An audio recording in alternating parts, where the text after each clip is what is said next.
कमरे में बैठे फोन चला रही थी कि उसकी नजर मर्सिडीज में घूम रही उसकी कजन पर पड़ती है और वो कहने लगी, यार इनके मजे हैं।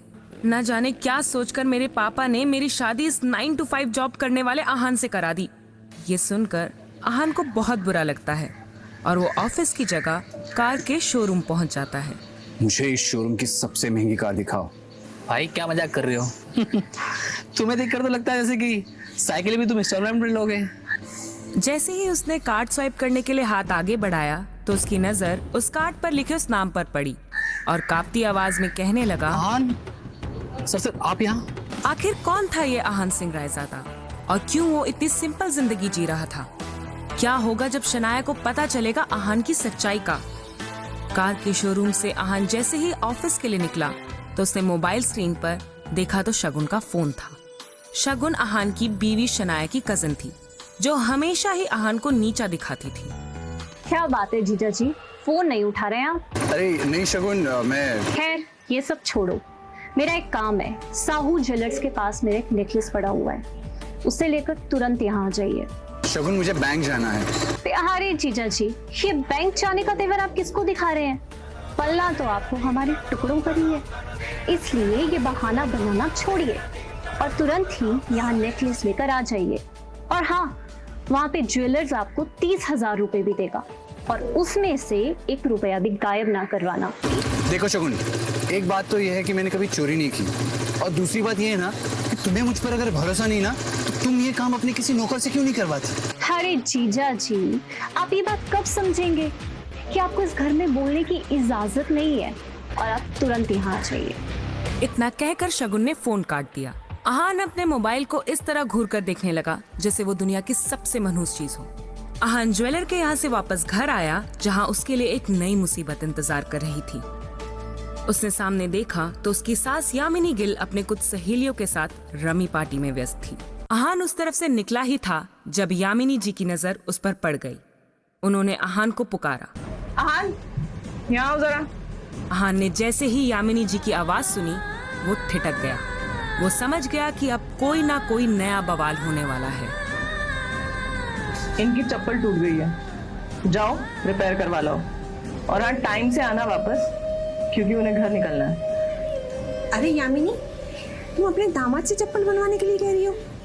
ये कुछ अच्छा नहीं लग रहा है, बुरा मत मानना। देखो क्या है ना, इसे ये सब काम करने में बहुत मजा आता है। तुम टेंशन मत लो, तुम सबके पास भी ऐसा कोई काम हो ना, दे देना, बहुत अच्छे से कर देगा।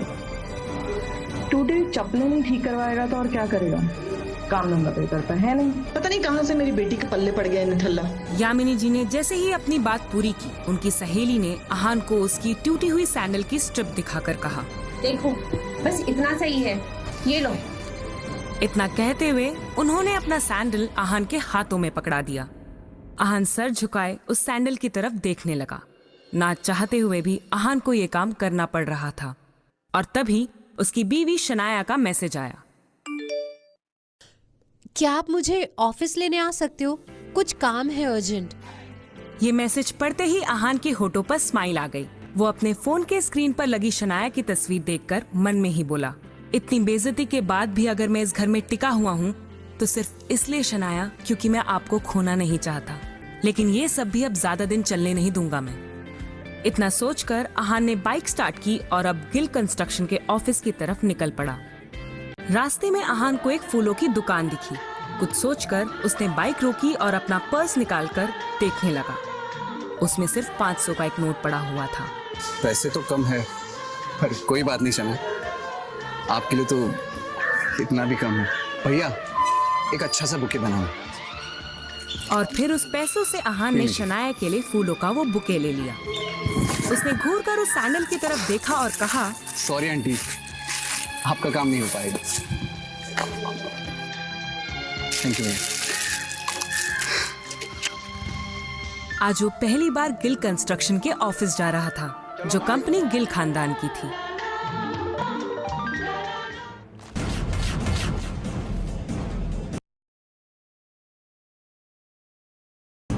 You bloody idiot! दिखाई नहीं देता है क्या तुम्हें? अंधे हो क्या? ऑफिस में खड़े रहने की औकात नहीं है तुम्हारी, और टहल तो ऐसे रहे हो जैसे तुम्हारे बाप का घर है। पता नहीं कहां से आ जाते हैं बेवकूफ इंसान। शायद मल्होत्रा ने भी उसके बदरंग कपड़ों से उसे नौकर या ऑफिस बॉय ही समझ लिया था। मल्होत्रा ने एक नजर नीचे पड़े बुके की तरफ देखा और फिर उसे अपने पैरों तले कुचल के बाहर निकल गया। उधर शनाया अपने कैबिन के शीशे के अंदर से ये नजारा देख रही थी। आंखों में आंसू लिए शनाया बस आहान को ही देखे जा रही थी। देव मल्होत्रा वहां से जा चुका था और तभी आहान की नजर शनाया पर पड़ी तो एक पल के लिए वो अपनी बेइज्जती भूल गया। वो शनाया की तरफ देखकर खुद से ही बोला, कितना प्यार करती है ना आप मुझसे।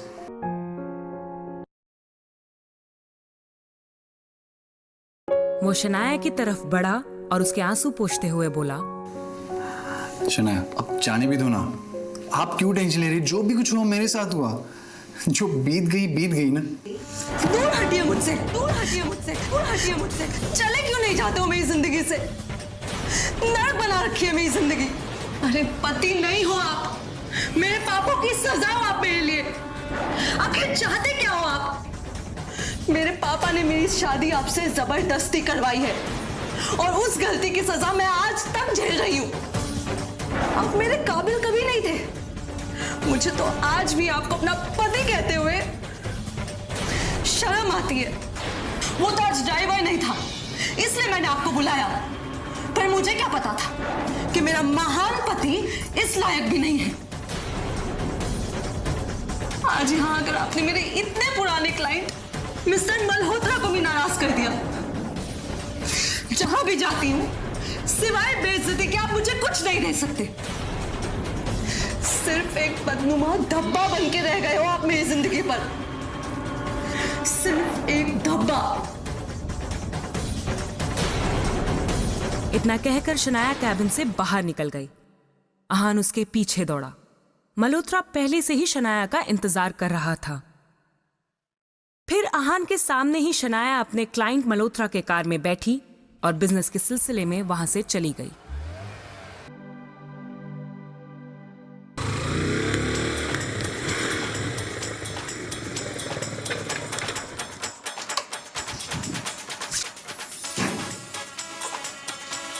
रास्ते में रुककर आहान ने थोड़ी शराब पी।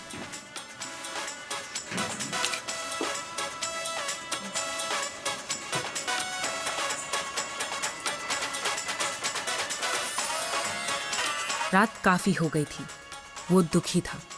तभी अचानक ही आहान का मोबाइल बज उठा। उसने स्क्रीन पर देखा तो यामिनी जी का फोन था। फोन उठाते ही दूसरी तरफ से आवाज आई, कहाँ रह गए थे तुम? तुम्हें पता है तुम्हारी वजह से मेरी सहेलियों के सामने कितनी बेइज्जती हो गई है? मैं कब से तुम्हारा फोन ट्राई कर रही हूँ। कहाँ हो आप बताओगे?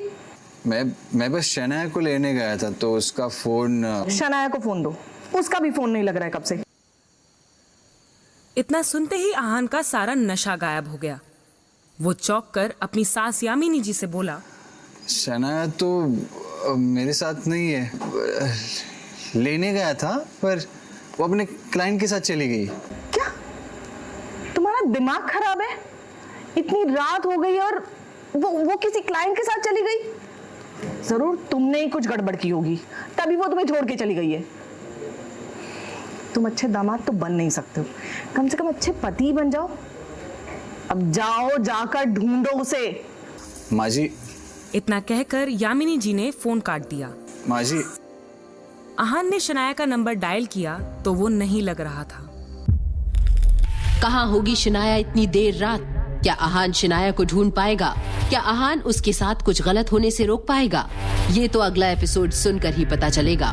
वीडियो में पूछे गए सवाल का जवाब जानने के लिए और आगे के एपिसोड को सुनने के लिए डिस्क्रिप्शन में दी गई लिंक पर क्लिक कीजिए। कमेंट करने वाले 10 लकी विनर्स को मिलेंगे 500 कॉइन्स। तो सुनते रहिए सीक्रेट अमीर ज़्यादा, सिर्फ पॉकेट FM ऐप पर। Download now.